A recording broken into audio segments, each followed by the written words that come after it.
கிறிஸ்துவுக்குள் மிகவும் பிரியமான தேவ பிள்ளைகளை, இயேசு கிறிஸ்து நாமத்தில் உங்கள் அத்தனை பேருக்கு இந்த காலை வணக்கத்தை நான் தெரிவித்துக் கொள்கிறேன். இந்த நாள் முழுவதும் கர்த்தருடைய ஆவியானவர் நம்மை நடத்துவாராக. இந்த நாளில் கர்த்தர் தாமே நமக்கு கொடுத்த ஒரு நல்ல வாக்குத்தத்தம். பிரியமான தேவ பிள்ளைகளை, எபேசியரின் புஸ்தகம் 3ஆம் அதிகாரம் 20வது வசனத்துல நாம் வேண்டிக் கொள்வதற்கும் நினைப்பதற்கும் மிகவும் அதிகமாய் நமக்குள்ளே கிரியை செய்கிற வல்லமை உள்ளவர். நான் அப்படி எடுத்திருக்கிறேன். நாம் நினைப்பதற்கும் வேண்டுவதற்கும் இந்த நாள்ல நான் உங்களுக்கு சொல்ல விரும்புகிறேன். நீங்கள் நினையாத அநேக காரியங்களை கர்த்தர் செய்ய போகிறார். ஆமென். நம்ம நினைக்கிறது கொஞ்சம், கர்த்தர் செய்கிறது அதிகம். நாம் நினைக்கிறது அது நடந்துருமோ, இது நடந்துருமோ, அப்படி ஆயிருமோ, இப்படி ஆயிருமோ, அப்படிதான் நம்ம நினைப்போம். ஆனா கர்த்தர் அப்படி நினைக்கிறது இல்லை. அவர் நமக்கு நன்மையானவைகளையே கர்த்தர் தருவார். அதை செய்ய வல்லமை உள்ளவர் அவர். அப்ப என்னப்பா அப்படி செய்யறாரு அப்படின்னு சொன்னா, ஆதியாகமம் 43:14 அந்த மனிதன் அங்க இருக்கிற உங்கள் மற்ற சகோதரனையும் பெண்ணிமையனையும் உங்களுடைய அனுப்பிவிடும்படிக்கு சர்வ வல்லமையுள்ள தேவன் அவர் சமூகத்தில் உங்களுக்கு இரக்கம் கிடைக்கப்படுவாராக. இந்த காலை வேளையில் ஒரு நல்ல செய்தி தேவ பிள்ளைகளை, இந்த நாளில் கர்த்தர் நம்முடைய வாழ்க்கையில எல்லா காரியத்திலையும் எல்லா கண்களையும் இரக்கத்தை கட்டளையிட விரும்புகிறார்.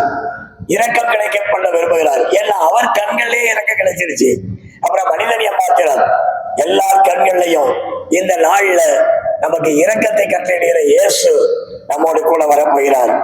2வது சங்கீதம் 59:16 நானோ உம்முடைய வல்லமையை பாடி காலையிலே உம்முடைய கிருபையை மகிழ்ச்சியோடு புகழுவேன். எனக்கு நெருக்கமுண்டான நாளிலே நீர் எனக்கு தஞ்சமும் உயர்ந்த அடைக்கலமும் ஆடிய நெருக்கமான நாட்கள் எல்லாரும் தான் வருதுங்க.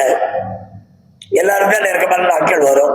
அப்படி வருகையில ஆண்டவர் நமக்கு சொல்ற ஒரு காரியம் என்ன அப்படின்னா, அப்படிப்பட்ட நேரங்களில் இந்த நாள்ல அப்படிப்பட்ட சம்பவங்கள் உங்கள் வாழ்க்கையில நெருக்கங்கள் வரும்போது ஆண்டவர் உங்களுக்கு தஞ்சமும் உயர்ந்த அடைக்கலமாய் இருக்கிறார்.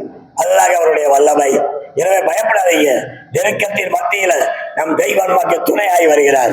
3வதாக மிக சூப்பர், எனக்கு பிடித்தது சங்கீதத்தின் புஸ்தகம் 77:14 அதிசயங்களை செய்கிற தேவன் நீரே ஜனங்களுக்குள்ளே உடைய வல்லமையை விளங்க பண்ணிடு. ஜனங்களுக்கு உள்ள இன்னைக்கு நீங்க எங்கெங்கெல்லாம் போறீங்களோ அங்கெல்லாம் உங்களை பார்த்து, நீங்க இயேசுவை சொல்றத பார்த்து, இயேசுவை போல நீங்க நடந்து கொள்றத பார்த்து அநேகர் சபையிலே சேர்க்கப்பட போகிறார்கள். அல்லேலூயா.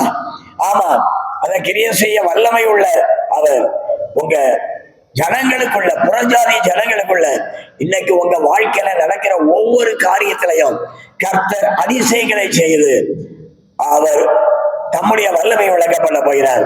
பிரியமான தேவ ஜனமே, இரக்கம் கிடைக்க பண்ணுகிறார். தஞ்சம் உறைந்த அடைக்கலமாய் இருக்கிறார். 3வதாக ஜனங்கள் மத்தியில தம்மை அவர் வெளிப்படுத்த போகிறார். ஜெபம் செய்வோமா? அநேகர் சபையில் சேர்க்கப்பட போகிறார்கள். நல்ல தகப்பனே, இந்த காலை வேளையில் நான் வேண்டிக் கொள்வதற்கும் நினைப்பதற்கும் மிகவும் அதிகமாய் கிரியை செய்ய வல்லமையின்படியே நமக்கு செய்ய வல்லவராகிய என் தெய்வம் ஆண்டவரே நமக்கு நன்றி சொல்லுகிறோம். அப்பா, இந்த நாளில் எங்கள் சபை பிள்ளைகளுக்கும் எனக்கும் எங்களுக்கும் இரக்கம் கிடைக்க பண்ணுங்க. தஞ்சம் உயர்ந்த அடைக்கலமா எங்க கூட இருங்க. ஜனங்களுக்குள்ளே தம்மை வெளிப்படுத்தி அநேகர் எங்கள் வழியாய் சபையில் சேர்க்கப்பட உதவி செய்யுங்க. நம்முடைய நாம ஒன்றே உயரட்டும். நேரப்படி செய்ய போறே. நன்றி. இயேசு கிறிஸ்து நல்ல நாமத்தில் பிதாவே. ஆமென், ஆமென், ஆமென். அல்லேலூயா.